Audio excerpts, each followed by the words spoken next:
क्या आप जानते हैं जब पहली बार रोमन कैलेंडर की शुरुआत हुई तो उसमें सिर्फ 10 महीने ही थे। ये कैलेंडर 753 BCE के आसपास बना था और इसमें जनवरी और फरवरी शामिल नहीं थे। पहले ये कैलेंडर में मार्च से लेकर दिसंबर तक महीने होते थे, क्योंकि रोमन लोग पहले साल की शुरुआत मार्च से करते थे, जो उनके लिए युद्ध और नए काम शुरू करने का महीना था। और ये थे उन 10 महीनों के नाम: मार्टियस, अप्रैलिस, मेयस, जूनियस, क्विंटिलिस, सेक्सटिलिस, सितंबर, अक्टूबर, नवंबर और दिसंबर।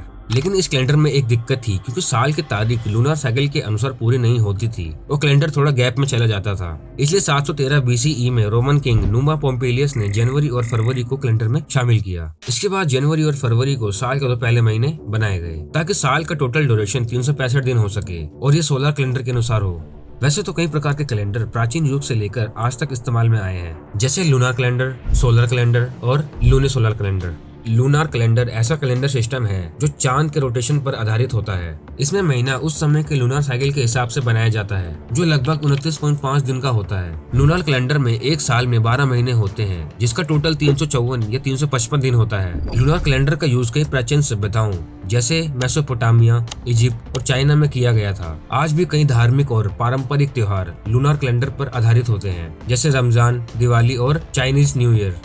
सोलर कैलेंडर ऐसा कैलेंडर है जो सूरज की गति पर आधारित होता है, यानी एक साल में सूरज एक बार अपना पूरा चक्कर 365.2425 दिन में पूरा करता है। इस कैलेंडर में एक साल को सूरज की गति के हिसाब से डिफाइन किया जाता है और हर दिन को सूरज के उदय और अस्त के अनुसार काउंट किया जाता है।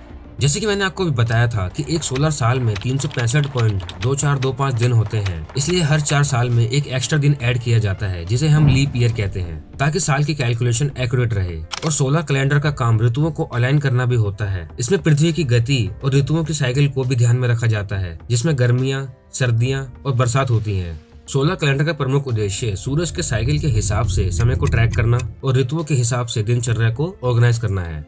और लूनिसोलर कैलेंडर एक ऐसा कैलेंडर सिस्टम है जो चांद और सूरज दोनों की साइकिल को कंबाइन करके बनाया जाता है। इस कैलेंडर में महीने चांद की साइकिल के आधार पर होते हैं और साल सूरज के साइकिल के आधार पर होते हैं। यानी लूनिसोलर कैलेंडर दोनों साइकिल को बैलेंस बनाता है, ताकि लूनार महीने और सोलर साल एक दूसरे से अलाइन रहें। चाइनीज कैलेंडर एक लूनिसोलर कैलेंडर है, जिसमें लूनार मंथ होते हैं, लेकिन लीप मंथ को ऐड करके सोलर ईयर के साथ अलाइन किया जाता है। इस कैलेंडर पर चाइनीज न्यू ईयर और कई दूसरे ट्रेडिशनल चाइनीज त्योहार बेस्ड हैं। और हिब्रू कैलेंडर भी एक लूनिसोलर कैलेंडर है, जिसमें लूनार मंथ होते हैं, लेकिन हर 2 या 3 साल में एक लीप मंथ ऐड किया जाता है, ताकि सोलर साइकिल के साथ मैच हो सके। यह कैलेंडर जूइश त्योहार के लिए यूज होता है, जैसे रोश हशना और पास ओवर। आज के समय में दुनिया के कई हिस्सों में सोलर कैलेंडर का यूज हो रहा है, जो ग्रेगोरियन कैलेंडर के रूप में जाना जाता है। और इस सोलर कैलेंडर के महीनों के नाम तो हर कोई जानता है, लेकिन क्या आप जानते हैं इन महीनों के नाम पड़े कैसे? तो चलिए जानते हैं, लेकिन पहले बताइए कांच किस वस्तु से बना है? तो साल का सबसे पहला महीना होता है जनवरी। जनवरी का नाम रोमन कैलेंडर से आया है। इसका नाम रोमन माइथोलॉजी के 2 मुख वाले देवता जेनस के नाम पर रखा गया है। जेनस को नई शुरुआत, द्वार और परिवर्तन का देवता माना जाता है। उनका संबंध हर प्रकार के द्वार, रास्ते और समय के मोड़ से था। उनका एक चेहरा पीछे की तरफ और दूसरा चेहरा आगे की तरफ है, जो समय के बीच के संबंध को दिखाता है। इसी तरह जनवरी के भी 2 चेहरे हैं, एक से वह बीते साल को देखता है और दूसरे से अगले साल को। फिर आता है साल का दूसरा महीना फरवरी। इस महीने का नाम लैटिन के फेब्रुअरियस महीने से आया है, जो फेब्रुआ शब्द से लिया गया है, जिसका मतलब शुद्धिकरण या सफाई होता है। पहले फरवरी के महीने के 15 तारीख को लोग शुद्धि की दावत दिया करते थे। रोमन कैलेंडर के अनुसार फरवरी दूसरा महीना था और इस महीने को खास स्थान दिया गया था, जब लोग अपनी भूल चूक और पापों को धोकर साफ करते थे। कुछ लोग फरवरी नाम का संबंध रोम की देवी फेवेरिया से मानते हैं, जो संतानोत्पत्ति की देवी मानी जाती है। फरवरी के बाद आता है मार्च। मार्च का नाम लैटिन शब्द के मार्टियस से आया है, जो रोमन देवता मार्स के नाम पर रखा गया था। रोमन माइथोलॉजी के अनुसार मार्स युद्ध और वीरता के देवता थे और उनका प्रभाव रोमन समाज और जीवन के कई पहलू पर था। इस महीने का संबंध जंग और युद्ध से था, इसलिए इसका नाम मार्च के नाम पर रखा गया। अब मार्च के बाद आता है अप्रैल। अप्रैल का नाम लैटिन शब्द अपेरियर से आया है, जो खुलना या प्रकट होना के लिए यूज होता है, क्योंकि इस महीने में प्रकृति नई जिंदगी से भरी होती थी। रोम और ग्रीक माइथोलॉजी में भी इस महीने का अपना महत्व है, जिसमें वीनस की देवी की पूजा भी होती है। वैसे अप्रैल का संबंध फूलों से है, क्योंकि रोम में इस महीने में कलियां खिलकर फूल बनती थी, मतलब अप्रैल के महीने में बसंत का आगमन होता था। अब अप्रैल के बाद आता है मई। मई का नाम रोमन देवता मरकरी की माँ मैया के नाम पर रखा गया था। मैया, जो ग्रीक माइथोलॉजी में एथरा के रूप में भी जानी जाती हैं, एक फर्टिलिटी और विकास की देवी थी। उन्हें प्राकृतिक खुशहाली और बसंत ऋतु से जोड़ा गया था, इसलिए मई महीना, जो बहार और नई जिंदगी का प्रतीक होता है, उनके नाम पर रखा गया। आगे बढ़ने से पहले दूसरे क्वेश्चन का आंसर बताइए, कौन सा विटामिन गर्म करने पर नष्ट हो जाता है?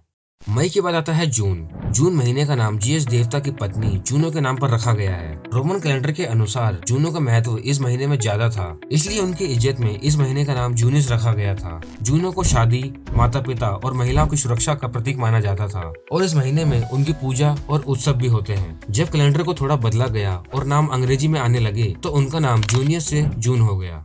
अगर वीडियो के इस पार्ट तक आप बने हुए हैं तो आपसे एक रिक्वेस्ट है, प्लीज चैनल को सब्सक्राइब और वीडियो को लाइक जरूर करें।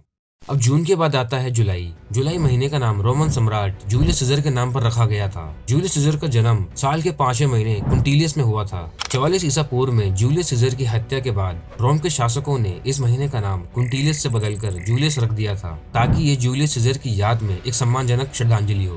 पोप ग्रेगरी 13 ने 1582 में ग्रेगोरियन कैलेंडर को इंट्रोड्यूस किया। इस कैलेंडर में जूलियस का नाम जुलाई में कन्वर्ट किया गया, जो लैटिन में जूलियस का ही अंग्रेजी रूप है। अब जानते हैं अगस्त महीने के बारे में। अगस्त का नाम रोमन सम्राट अगस्तस के नाम पर पड़ा। अगस्तस जूलियस सीजर के भतीजे थे। उनका असली नाम गायस जूलियस सीजर ऑक्टेवियनस था। उन्होंने रोमन एम्पायर के विकास में महत्वपूर्ण योगदान दिया था। जब कैलेंडर में बदलाव किए गए तो जूलियस सीजर के बनाए जूलियन कैलेंडर में अगस्त महीना अगस्तस के नाम पर रखा गया। इसका उद्देश्य उनकी महानता को सम्मानित करना था। अगस्टस को अपने शासन में रोमन एम्पायर की सीमाओं को बढ़ावा और स्टेबिलिटी देने के लिए जाना जाता है, इसलिए उन्होंने अपने नाम को अमर करने के लिए सेक्सटिलियस का नाम बदलकर अगस्टस कर दिया, जो बाद में अगस्त हो गया। अब आता है साल का 9वां महीना सितंबर। रोम में सितंबर को सेप्टेम्बर कहा जाता था। लैटिन भाषा के शब्द में सेप्टे का मतलब 7 होता है और बर का मतलब वाह होता है। इन दोनों को मिलाया तो बनता है 7वां, इसलिए रोमन कैलेंडर में सितंबर का मतलब 7वां होता है। जब बाद में कैलेंडर को बदला गया और जनवरी और फरवरी को शामिल किया गया, तब इसकी पोजीशन 7 से 9 हो गई, लेकिन तब भी इसका नाम नहीं बदला गया। और ऐसे सब कुछ सेम अक्टूबर, नवंबर और दिसंबर के साथ भी है, जिसमें अक्टूबर के ओक्टा का मतलब 8, नवंबर के नवेम का मतलब 9 और दिसंबर के दिसैम का मतलब 10 होता है। पुराने रोमन कैलेंडर में अक्टूबर की पोजीशन 8 थी, जो अब 10 है।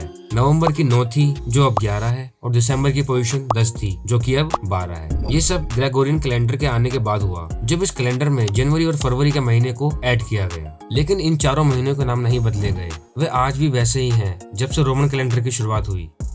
तो ये थी कैलेंडर और साल के 12 महीनों की कुछ खास बातें। आई होप आज की वीडियो से आपने कुछ नया जरूर जाना होगा। वीडियो में अगर मैंने कुछ गलत बताया हो या कुछ मिस कर दिया हो तो प्लीज मुझे माफ करना। तो चलिए अब जानते हैं लास्ट वीडियो में पूछे गए क्वेश्चंस के आंसर को। तो पहले क्वेश्चन का आंसर है मेघालय और लास्ट क्वेश्चन का आंसर है चमड़े से। चलिए अब तीसरे क्वेश्चन का आंसर बताइए, विश्व का सबसे ऊंचा जलप्रपात कौन सा है? तो मिलते हैं अगली वीडियो में, अपना ध्यान रखें।